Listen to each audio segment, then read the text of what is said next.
대규모 원금 손실로 파문을 일으킨 해외금리 연계 파생 결합 펀드 DLF에 대해 금융감독원이 손실의 최고 80%를 배상하라고 결정했죠.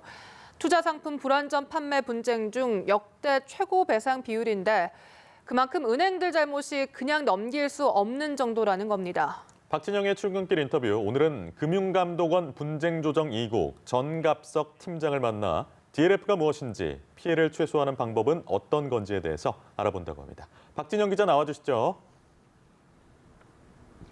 네, 박진영의 출근길 인터뷰, 오늘은 전갑석 팀장님과 함께 이야기 나눠보겠습니다. 안녕하십니까? 안녕하십니까? 네, 최근에 이제 DLS나 DLF 여러 가지 용어가 많이 나오는데 어떤 의미인지 잘 모르겠거든요. 먼저 간단하게 소개를 좀 부탁드립니다. DLS는 이제 파생결합 증권이라고 하고요.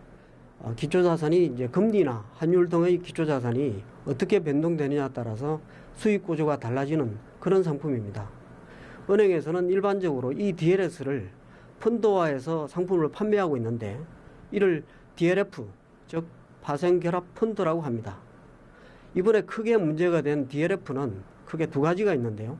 첫째는 독일 국채금리 만기 수익률이 일정 수준 이하로 떨어질 경우에 손실이 발생하는 구조의 상품이 하나 있고, 또 하나는 영미 CMS라고 그래서 장단기 금리 교환지수가 일정 수준 이하로 하락하면 하락 비율만큼 손실이 발생하는 그런 구조의 상품입니다. 두 상품 모두 투자 위험 등급이 1등급으로 고위험 등급에 해당됩니다. 네. 이번에 DLF의 불안전 판매에 대해서 굉장히 높은 비율인 40에서 80%의 배상 비율이 나왔는데 이렇게 이례적으로 좀 높게 나온 이유가 있습니까? 일반적으로 불안전 판매 분쟁 조정의 경우에는 적합성 원칙과 설명 의무 위반을 기본 배상 비율로 해서 전체적인 배상 비율이 산정이 되는데요. 이번 DLF 불안전 판매 건의 경우에는 이러한 기본 배상 비율 외에도 은행 본점 차원의 과도한 고수익 추구 영업 전략이 있었고, 대규모 내부 통제 부실 절차가 있었기 때문에 이러한 것을 배상 비율에 감안한 것이 주요 특징입니다. 그리고 아울러서 투자자 개인의 투자 경험이나 손실 감수 능력 등의 자기 책임 원칙도 균형 있게 반영하였음을 말씀드립니다. 네. 이에 따라서 고령자이고 난청인 치매 환자에 대해서 불안전 판매 사례의 최고 수준인 80%로 결정된 것입니다. 이렇게 이제 배상 비율은 결정이 됐는데 그렇다면 앞으로 어떤 절차를 통해서 배상을 받을 수가 있습니까?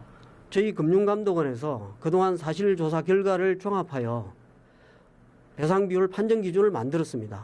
이를 근거로 6건의 불안전 판매 사례에 대해서 40에서 80%의 배상 비율이 결정되었고요.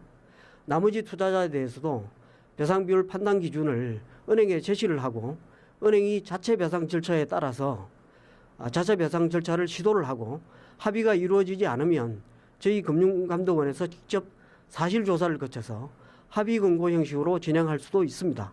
네. 이제 금융상품 중에는 DLS, DLF처럼 1등급 상품이 또 여러 개가 있을 텐데 이런 상품을 가입할 때 또 어떤 걸 좀 주의를 해야 피해를 좀 줄일 수가 있을까요?